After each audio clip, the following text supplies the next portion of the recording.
Hi students, welcome to my channel. This is Dharani. In the video, 9th Max Unit 1 Set Language Properties of Set Operations properties Set Operations intersection union இதெல்லாம் பார்த்து difference எல்லாம் பார்த்தோம்.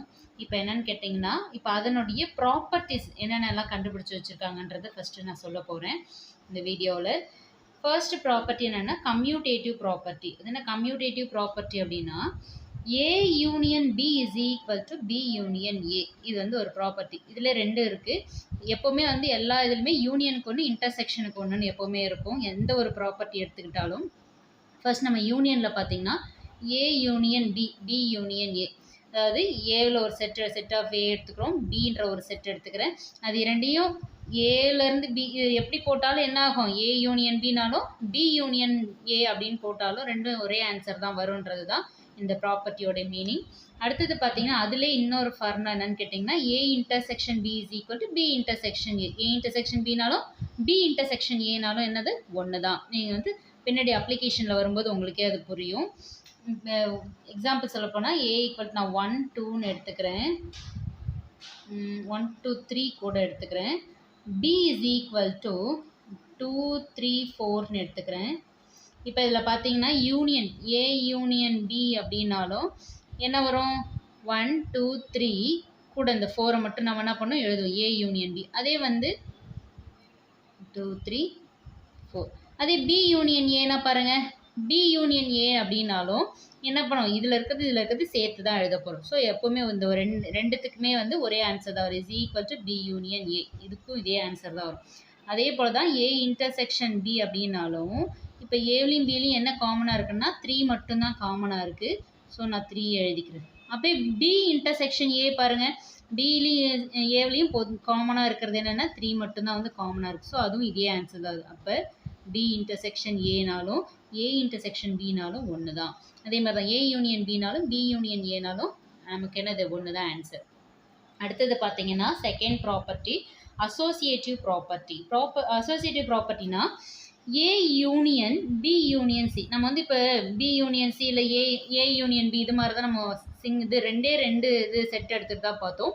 இப்போ என்ன பண்ணாங்க, 3 செட்டை combine பண்ணி சொல்கிறாங்க. இது வந்து அசோசியேட்டிவ் ப்ராப்பர்ட்டின்னு சொல்லுவாங்க. இந்த மாதிரி ஏன்னு கேட்டிங்கன்னா இதுலேயும் பாருங்கள் யூனியனுக்கு தனியாக இன்டர்செக்ஷனுக்கு தனியாக இருக்குது. A union B union C. இதுக்கு என்ன மீனிங் அப்படின்னு சொன்னால் ஃபர்ஸ்ட் இந்த மாதிரி ப்ராக்கெட் கொடுத்துருந்தாங்கன்னா நம்ம ப்ராக்கெட்குள்ளே இருக்கிறத செய்யணும் அப்படின்றத நம்ம தெரிஞ்சுக்கணும். இனி வர சம்ஸ் எல்லாமே வந்து அப்படி தான் நம்ம பார்க்க போகிறோம். அதனால் நான் முன்கூட்டியே சொல்லிடுறேன். B யூனியன் C அப்படின்றது தான் ஃபஸ்ட்டு எப்போவுமே ப்ராக்கெட்குள்ளே இருக்கிறத செஞ்சுட்டு வந்த ஆன்சரை என்ன பண்ணணும், A கூட ஜாயின் பண்ணணும், சேர்க்கணும், யூனியன் பண்ணணும். அதே மாதிரி இதில் பார்த்தீங்கன்னா ஃபர்ஸ்ட்டு இதில் A யூனியன் B அதில் கம்பைன் பண்ணியிருக்காங்க, அப்புறம் வந்து C எடுத்திருக்காங்க. ஸோ எப்படி போட்டாலும் நமக்கு என்ன வரும், ஒரே ஆன்சர் தான் வரும்ன்றது தான் இந்த ப்ராப்பர்ட்டியோடைய மீனிங். அதே போல் இன்டர்செக்ஷனுக்கு ஃபஸ்ட்டு என்னது A intersection B intersection C. எப்படி படிக்கணும்னா A இன்டர்செக்ஷன் தனியாக படிச்சுட்டு B இன்டர்செக்ஷன் Cன்னு ஒன்றா சேர்த்து படிக்கணும். ஃபர்ஸ்ட் வந்து ப்ராக்கெட்குள்ளே இருக்க இந்த செஞ்சுட்டு இதுக்கப்புறம் நம்ம A கூட இன்டர்செக்ட் பண்ணோம் அப்படின்னு சொன்னால் இப்படி பண்ணாலும் அடுத்தது A இன்டர்செக்ஷன் B பண்ணிவிட்டு அடுத்தது இன்டர்செக்ஷன் C இது போல் பண்ணாலும் ரெண்டுமே என்னது ஈக்குவலாக இருக்கும் ஆன்சர் அப்படின்னு சொல்கிறாங்க. இந்த ப்ராப்பர்ட்டிலாம் ப்ரூஃப் பண்ணுறதுக்கு பின்னாடி சம்ஸ் இருக்குது எக்ஸசைஸில், நம்ம அதில் பார்க்கும்போது பார்க்கலாம். இப்போ தெரிஞ்சுக்கோங்க ஜஸ்ட்டு. அடுத்தது பார்த்திங்கன்னா தேர்ட் ஒன் வந்து டிஸ்ட்ரிபியூட்டிவ் ப்ராப்பர்ட்டி. இந்த டிஸ்ட்ரிபியூட்டிவ் இதுலேயும் பாருங்கள் ரெண்டு இருக்குது. டிஸ்ட்ரிபியூட்டிவ் ப்ராப்பர்ட்டிலையும் ரெண்டு இருக்குது. ஒன்று யூனியனுக்கு, இன்னொன்று வந்து இன்டர்செக்ஷன். நல்லா கவனிச்சுக்கோங்க. இன்டர்செக்ஷன் ஓவர் யூனியன் ஃபர்ஸ்ட் இதுக்கு பேர். செகண்ட் வந்து யூனியன் ஓவர் இன்டர்செக்ஷன் அப்படின்னு சொல்லுவாங்க. ரெண்டு ஃபார்முலாவுக்கு ஒரு பேர் கொடுத்துருக்காங்க. அது என்ன இன்டர்செக்ஷன் ஓவர் யூனியன்னா ஃபர்ஸ்ட் வந்து ப்ராக்கெட்குள்ளே வந்து நம்ம யூனியன் செய்ய போகிறோம். ஆனால் வெளியில் என்ன பண்ண போகிறோம், A கூட இன்டர்செக்ட் பண்ண போகிறோம். B யூனியன் C அது A கூட இன்டர்செக்ட் பண்ண போகிறோம். இதுதான் வந்து intersection over union. Intersection over union. சரி, அடுத்தது பார்த்தீங்கன்னா இதுக்கு எப்படி இருக்கும் ஆன்சர், வர்ற ஆன்சர்னா first A intersection B. A இந்த இன்டர்செக்ஷனோட B கூட இப்போ அல்ஜிப்ராவில் மல்டிப்ளை பண்ணல. இப்போ எக்ஸ் ப்ளஸ் ஒய்னா ஒரு கீழே இசட் அப்படின்னு ஒன்று இருக்குன்னா இது என்ன பண்ணுவோம், எக்ஸ் கூடயும் மல்டிப்ளை பண்ணுவோம், ஒய் கூடயும் மல்டிப்ளை பண்ணுவோம். அதே மாதிரி தான் A இன்டர்செக்ஷன்றது இது வந்து ஃபஸ்ட்டு B கூட செய்கிறேன், அடுத்தது A இன்டர்செக்ஷன்றதை C கூட செய்கிறேன். இந்த செட் நம்ம அந்த ஆப்ரேஷன்ஸை செய்ய போகிறோம்.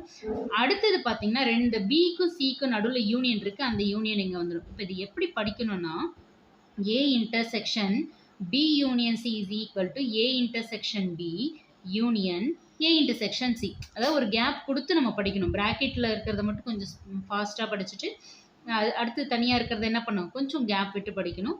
அடுத்தது வந்து union over intersection. Union over intersection, first union வரணும், அப்புறம் இன்டர்செக்ஷன் வரணும். இது எப்படி படிக்கலாம்? A union B intersection C is equal to A union B intersection A union C. இதுதான் வந்து இந்த ப்ராப்பர்ட்டி ஃபார்முலா. இப்போ இதுவும் வந்து பின்னாடி வரதை நம்ம பார்க்கலாம். இதுக்கு அடுத்தது பார்த்தீங்கன்னா டி மார்கன்ஸ் லா.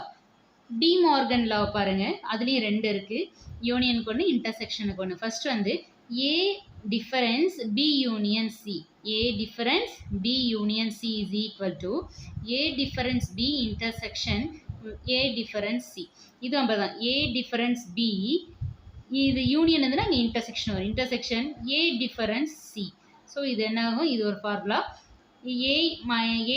இந்த டிஃபரன்ஸ், இது டிஃபரன்ஸ் நம்ம மைனஸ்ன்னு சொல்லி பழகியாச்சு. So A minus B intersection C, யூனியனுக்கு எடுத்து இப்போ இன்டர்செக்ஷன் எடுக்கிறோம், equal to A minus B union A minus C. இதுதான் வந்து இந்த ஃபார்முலா. இதுவும் அப்ளிகபிளில் நிறையா வருது, நம்ம பார்க்கலாம். அண்ட் வென் டயக்ராம்லேயும் நம்ம வந்து இதை ப்ரூஃப் பண்ணுறதை பார்க்கலாம். அடுத்தது பார்த்தீங்கன்னா D Morgan's law for complementation. இது என்னது, காம்ப்ளிமெண்டேஷனுக்கான ஃபார்முலா. இந்த ஃபார்முலாவை நான் ஏற்கனவே நடத்தும் போது சொல்லியிருக்கேன் உங்களுக்கு. ப்ரீவியஸ் என்னோட வீடியோஸை கண்டினியூஸாக பார்க்குறவங்களுக்கு இது தெரியும். A union B the whole dash is equal to A dash intersection B dash. இங்கே யூனியன் இருந்ததுன்னா இங்கே இன்டர்செக்ஷன், இங்கே இன்டர்செக்ஷன் இருக்கும்போது இங்கே யூனியன் வரும். இதுக்கு தனித்தனியாக நம்ம என்ன பண்ணணும், பவர் இந்த டேஷ் வந்து தனித்தனியாக கொண்டுட்டு வரும். A union B the whole dash is equal to A dash intersection B dash. இங்கே A intersection B the whole dash is equal to A dash, இங்கே இன்டர்செக்ஷன் தாங்க யூனியன் B dash. இது நம்ம ஆல்ரெடி நம்ம ப்ரீவியஸ் வீடியோஸில் பார்த்துருக்கோம். இவ்வளவுதான் இந்த ப்ராப்பர்ட்டிஸ் ஆஃப் செட் ஆப்ரேஷன்ஸ். இந்த வீடியோ இதோட முடிச்சுக்கலாம். இந்த வீடியோ உங்களுக்கு பிடிச்சிருந்ததுன்னா லைக் பண்ணுங்கள், ஷேர் பண்ணுங்கள், சப்ஸ்கிரைப் பண்ணுங்கள். டவுட்ஸ் இருந்துச்சுன்னா கமெண்ட் பாக்ஸில் கமெண்ட் பண்ணுங்கள். தேங்க்யூ.